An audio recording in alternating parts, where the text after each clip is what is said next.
Right. So, good morning again. Welcome to our price action class week in review. And there was a question that David had, and I was thinking about this yesterday afternoon. And and I wanted to answer his question and go back over the question. So he said, well, how do I know where entry points are or structure on my phone if in fact I don't have supply and demand boxes? So I answered the question, but I answered it like an algebra problem, and I don't like doing that. So let's go back, and I am going to just go to the naked chart. Let me take this off. Normally, I would go to pocket options and do it on that because I think pocket options remind us or gives me a better look as far as what it would look like on my phone, right? But I'm going to do it here. Okay. So since we don't have support resistance lines, since we don't have supply and demand boxes, so there's other elements of structure that we would want to discuss here. So one of the elements of structure I could use a trend line. I could do that. So I could put a trend line here. Just a natural movement up. Right?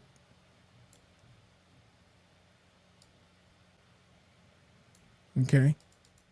And then the other thing of structure that I could do is I can find points of consolidation. And I could use those points of consolidation as an element of structure. The other thing, of course, I could use is flat bottoms and flat top candles. Flat top candles meaning bearish candles, flat bottom candles meaning bullish candles. So I'm not looking for a flat bottom on a bearish. I'm looking for a flat bottom on a bullish. I'm looking for a flat top. I'm not looking for a flat top on a bullish candle. I'm looking for a flat top on a bearish candle. Okay. So, and then after that, I'm looking at sharp rejection points, and I can go to the line chart and do that. Right? We talked about this the other day, and just again, we can review just refreshing that. So I could go here and I can see a flat top candle right here. Obviously bearish candle. I had my eye on a flat bottom. Flat bottom is right here.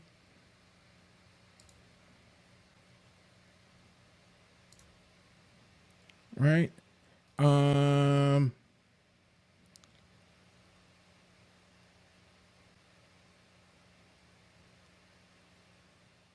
then, if I can't find any more flat tops or flat bottoms, and I'm pretty sure I'm passing by here for the restraint of time here on a Saturday. What I could do is to go to the line chart, and then I can also mark these areas, these sharp areas here, price rejection. So if I go back to the candles, see here where you have the bullish and the bearish candles together, you have price rejection. And the larger these candles are, the bigger the price rejection point is going to be. So this is a sharp point of rejection. This is a sharp point of rejection. And I don't even have to look at those. I could probably just go ahead and put them. But for the sake of everybody trying to get into a rhythm or getting a process down, you go to the line chart and you won't miss them, right? So here, right here, here, we could mark this and this and this and this. here. I could do this. I could do this. Here. Right? Here. You get the point, right? So Derek, hey, this is I got a question. So I think sometimes when I go down to the line chart and I see all these little pointies, am I over marking, or like I'm watching you mark, but like some of the little ones in the middle, like off to the left where it looks like they were ranging over here? Right here. Yeah, and on over. Now, do we mark those like Okay, so that's a really good question, Dr. Price. And the reason, and I'm gonna tell you something. Some of these I don't mark because they're already close to a line that's driven or that's written. mm-hmm.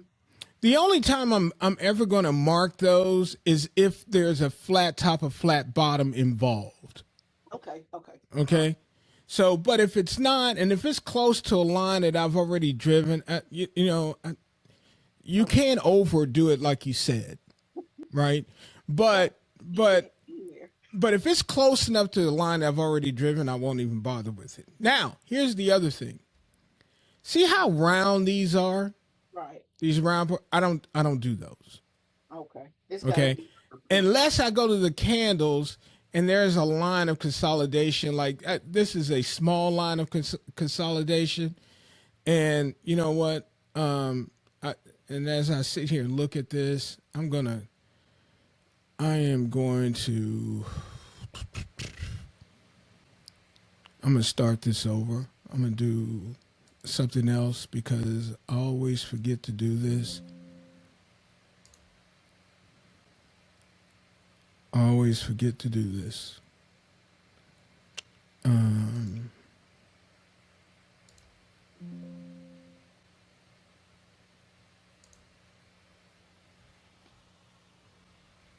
Hang on here, y'all.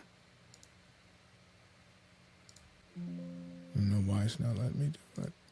Okay.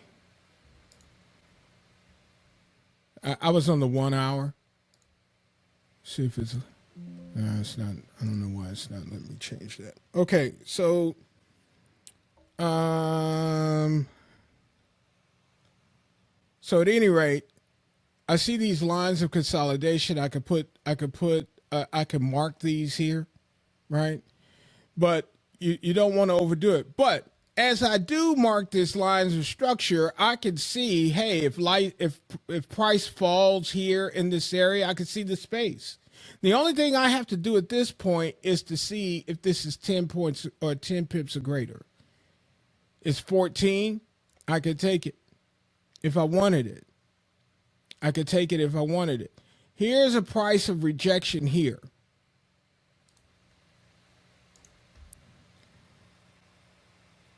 Right? So if I wanted to, and see how these wicks here line up, these group of wicks. We've already had that discussion, but I will tell you wicks do matter. So then now I could get beyond this line and I could just take this measurement here and to see, and there it is, 21 pips. So I could go ahead and mark my, if you're doing this on your own, I could go ahead and do my own EP here and put an alert here. As a matter of fact, it's 21, 22 pips. That's probably a signal here, right? So this is the way you could get the signals on your own. So, again, I don't want to, you don't want to over draw these lines, but if there's a rejection point close to a line you already driven, there's no, you've already drawn, you don't have to draw it again. So, let's see here.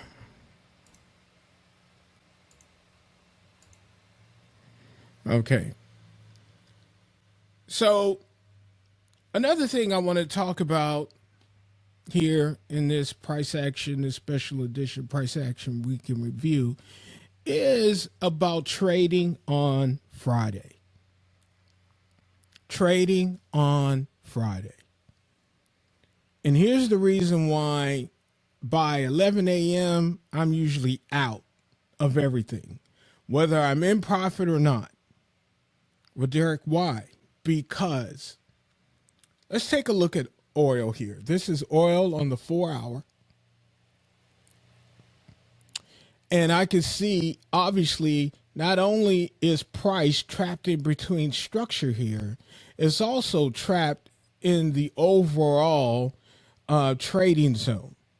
I have an equal part, maybe a little more supply, but I have an equal part of demand and supply.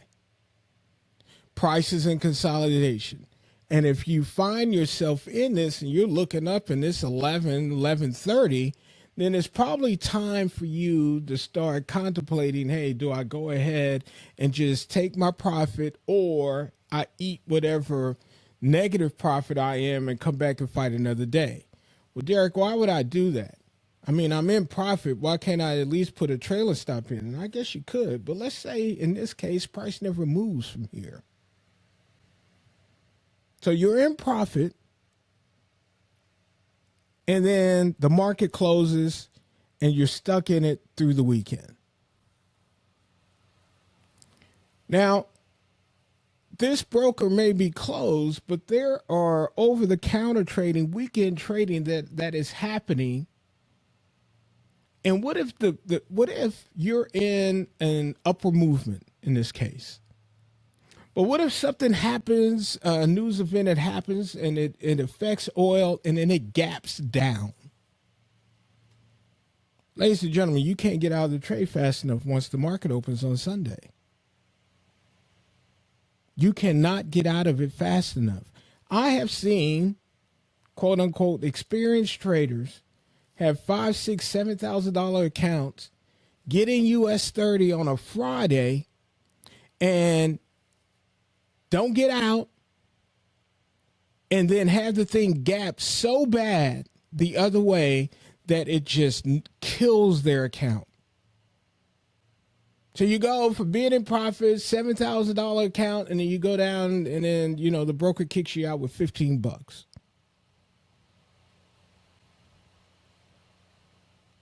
It's horrible. Now, does that happen to a lot of people? Well, it happens enough.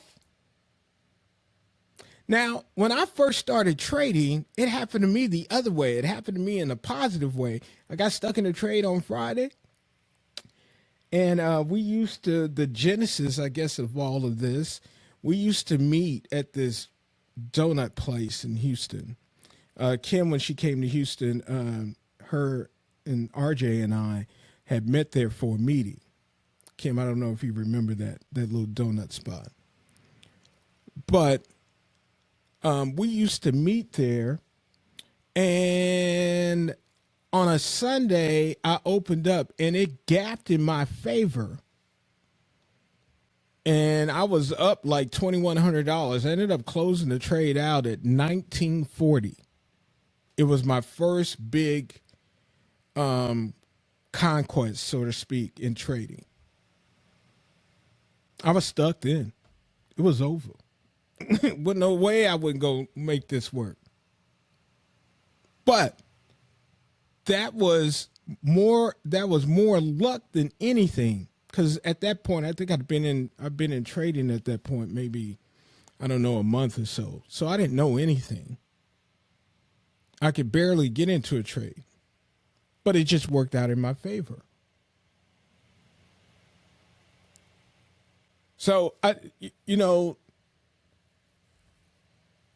this leads it to another subject that we discussed about entries. Here, again, this is oil, but let's just look at it from a price action standpoint here. Just looking at this right now, just looking at it on its face value, do we have a trade here?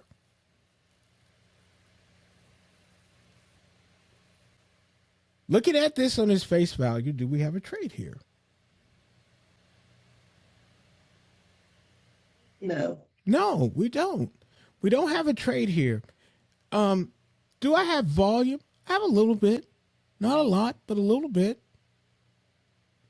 But I don't have any space. And you could look here at structure, and the only way that I'm going to break through here or here on a downward movement is to have volume.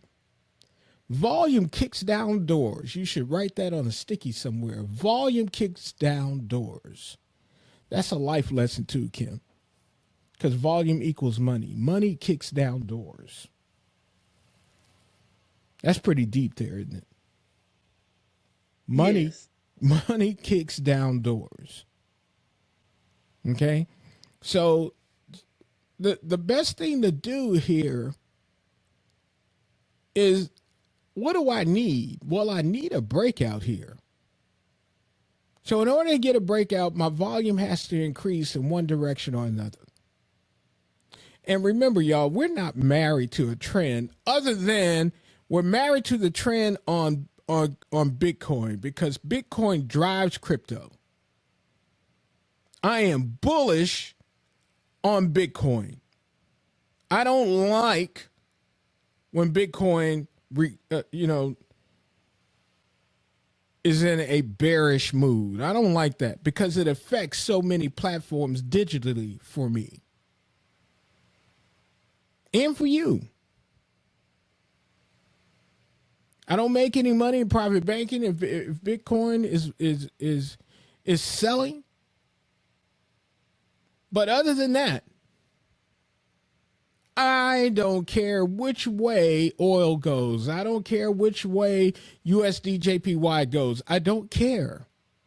I don't care which way gold goes. I don't.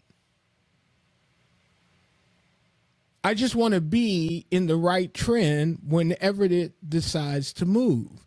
So in this case here, I manipulate this chart so I can see where's the structure in either direction. And right now, my breakout here is above this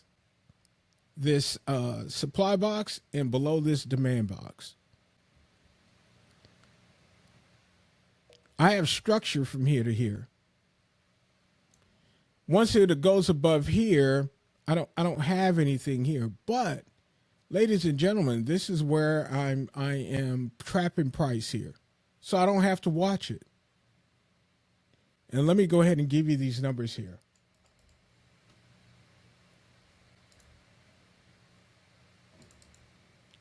All right, we're going to do a sell peak here for oil at 114.21.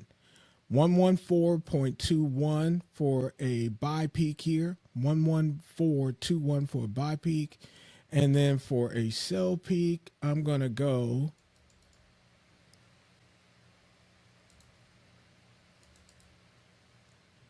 74.92. See how that cell number, Kim, it keeps getting lower and lower?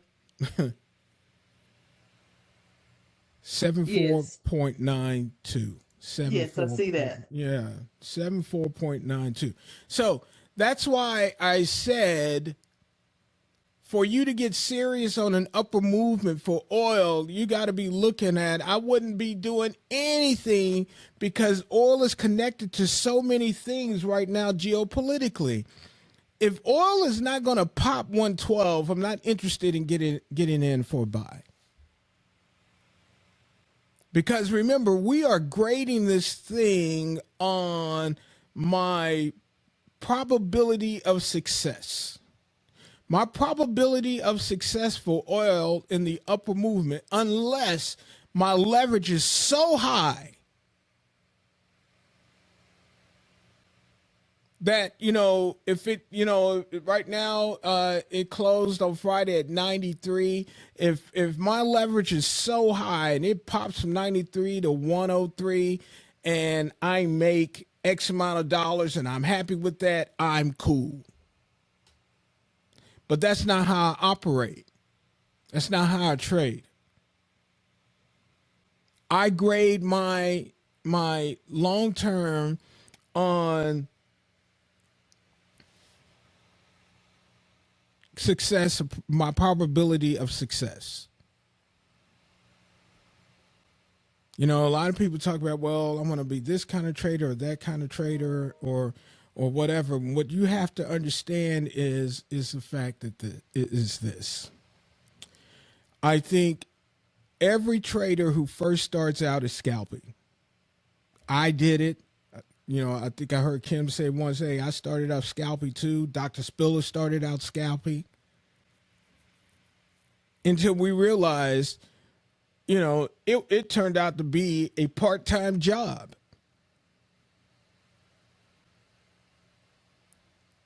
But then when we started getting confidence, right? When you start getting confidence about structure, understanding price action, then all of a sudden, then you went from the 15-minute to the 1 hour. And then when you got a little bit more understanding, you went from the 1 hour to the 4 hour. So when I started this platform, I started everybody on, and I think in the beginning we started out in the 1 hour. And then when I started doing more studying and realizing, hey, there's more pips on the 4 hour, we went to the 4 hour. Now, there's more pips to be made on the day chart. But I'm going to tell you right now, if you got people that get anxiety about waiting for a 15-minute candle, there's no way you're going to wait 24 hours for the next candle on the day chart. So we don't even bother with it. Because that's basically what you do. You're looking at a day chart, trading period is 24 hours. And Kim, I don't know anybody that's going to hold their water for 24 hours. Now, there's some people out there that do it, but I mean, that's hard. I got 2,500 plus students. I think there might be 2 or 3 that might do that. Maybe. So it's hard to hold that. And collectively, there are more pips collected on the 4 hour than any other chart. That's where the money is. And I would debate that until I pass out.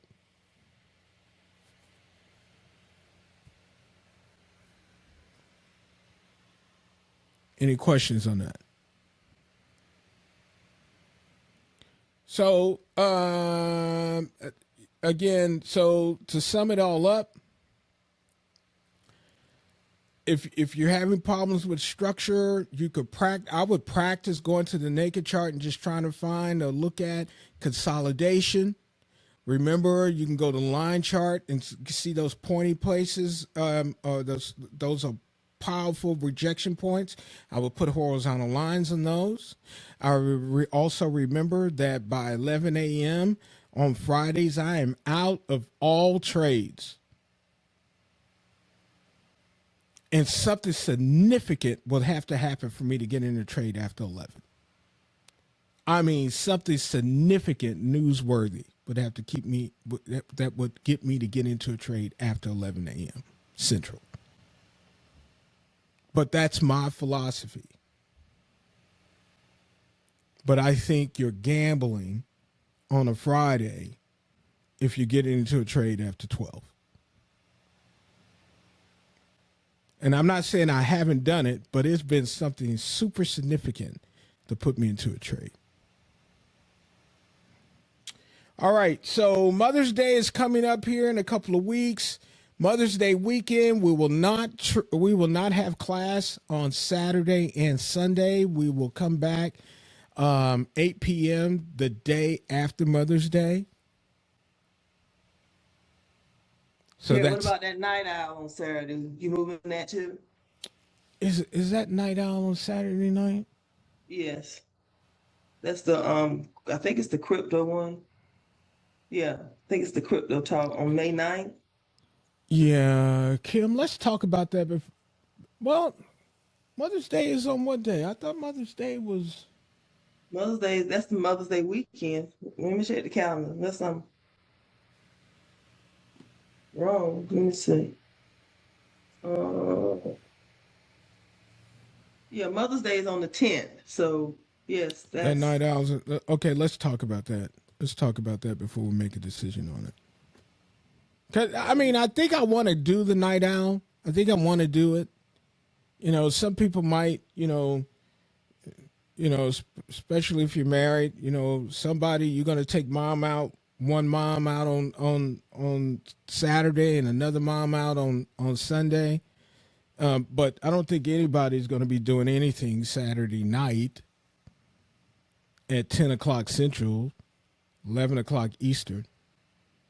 So you know what? We'll leave that night owl the way it is. We'll leave that night owl the way it is. Okay. Not pushing it. I mean, we should have. Is that? Yeah. Let's talk after, Kim. Let's talk after class, and Okay. so I could clear some stuff up with you on that. Okay. All right, y'all. So this is short and sweet today, but I really wanted to make those points, clear up those points about structure by using your phone. The other thing I did not do, though, the other thing you could do for structure, the other thing you could do for structure, you can add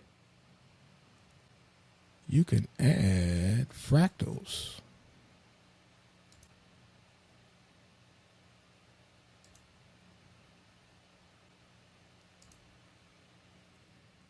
So fractals is another form of structure, on your phone. So consolidation, you can use your trend line, you can use horizontal lines on your phone, and you can also use fractals. Okay. All right, groovy. Everybody, I appreciate you. And I will see y'all tomorrow night for Market Watch at 8 p.m. Y'all have a good one.